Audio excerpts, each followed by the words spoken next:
we're shortening at the waist again, 2 days in a row. Stay tuned, guys. We're gonna shorten this dress by 2 inches. Good times.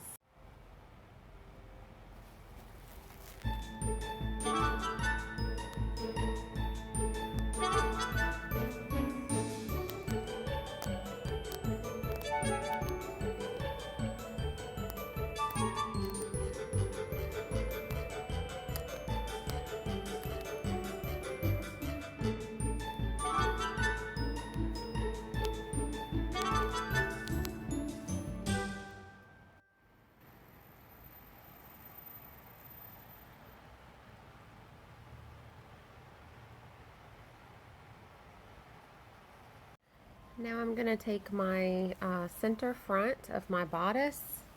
I can tell that's the center front because of this notch right here. I can also line up the two closest symmetrical seams, find the midpoint, and yep, that's where it is. So I'm going to take that, I'm going to move it down here. This is 2 inches from the original seam. And I'm going to tack these two together, so that when I flip the dress and get ready to sew, they're anchored. These two spots are right here.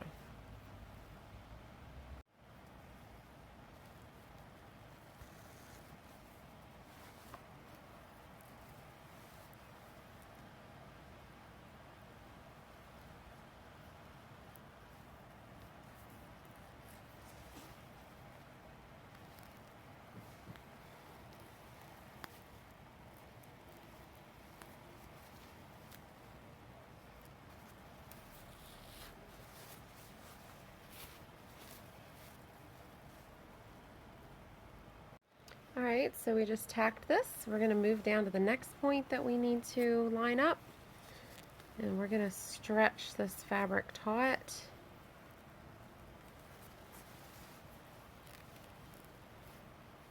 There we go. And we're going to put our next tack right there.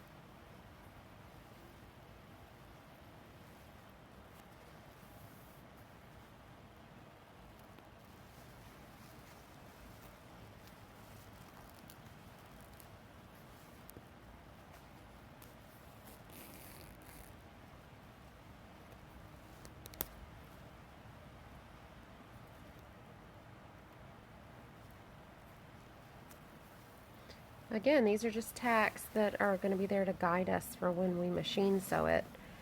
I am not going to waste my time basting this whole thing. As long as I have some critical points attached together, I'll be fine when I get to the machine.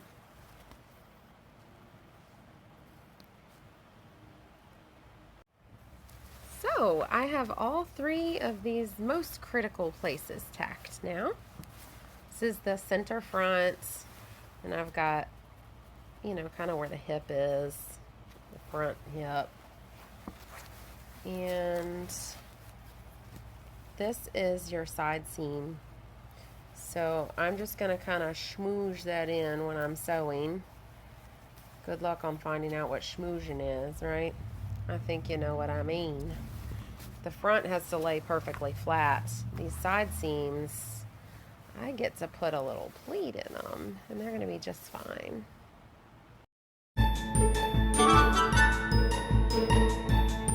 Alright, so I have flipped her, so I'm between the lining and the shell, the outer layers. What I'm going to do is, this is my last tack before I get to the side seam. This is at 2 inches. I want a little bit of a taper, so I'm going to stretch that taut. I don't know, I'm going to eyeball it about 3 inches or so. And I'm going to want that to be maybe an inch away from the original seam. So right here, you can see it's thinner. I'm going to put like a little tiny pleat as it kind of tapers from that side seam into this.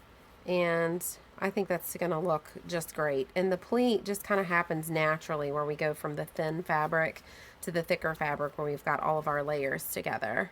So I'm going to do that, and then I'm going to hop over to the other side and do the exact same thing. Let me go about 3 inches and about 1 inch away from my seam. Here's my side seam. I'm going to put a little tuck there. Now, a little word of experience here. Always make sure when you tuck a pleat that you tuck them in the same direction. So what I'm going to think here to make sure I've got it tucked right is I'm going to think thicker side up, and then it's going to fold back. Okay, so let me see here. Yep, thick side up, and then it's folding back. It's a mirror of one another. Now we're ready to sew. So now I'm ready to sew. I've got a nice strong needle on here. Here we go. Here's my pin I just put in. I'm not going to sew over that because sometimes the pin, if it's really thick fabric, you've got a pin going through there. Sometimes the pressure of sewing across it can actually cut your fabric. And I don't want to do that. So I'm going to move that one. I'm just going to sew right in this little kink where the original seam was. This doesn't have to be super perfect because there's this a little lace overlay that kind of covers this seam. But this dress has a lace bodice. Flips over this. What really does matter though is how these pleats are falling. They have to fall perfectly or you're going to get kinks in the skirt as the dress flows down. That would be bad. So I've got to stop every little bit and make sure these are pulled down. Super important.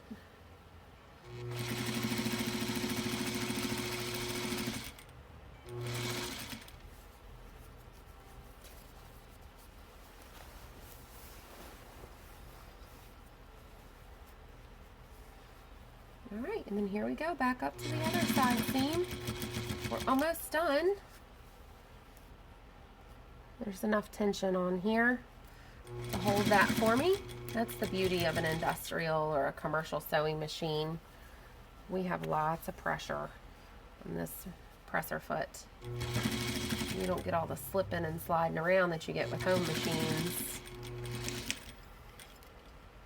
All right, sewn together. This part, once we know that the hem is just right, we're going to look at it on her and make sure all the pleats are laying neatly. Once we know it's just right, this is going to have to be cut off or it's going to be kind of pulling funny at her belly. Oh, I can tell you now, look, there's a little problem. That is behind a pleat though. Don't know if that's going to show on the outside or not. I think it might. Let me undo it.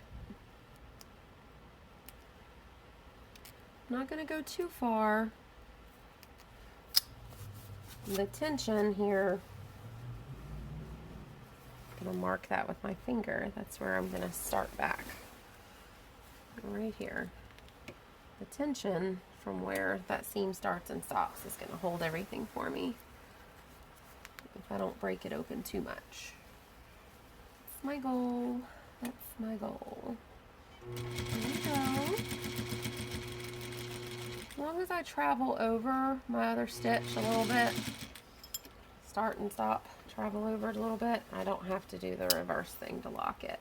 That's much better. You see a little pucker in the lining where I did my tacks, but that's all right. We just can't have a fold like we had. That other one was kind of bigger. All right, so I flipped her the right side out, and I'm looking down, gonna inspect everything here. So that's my center front. That looks nice. Over here on the left, over here on the right. Flip that over.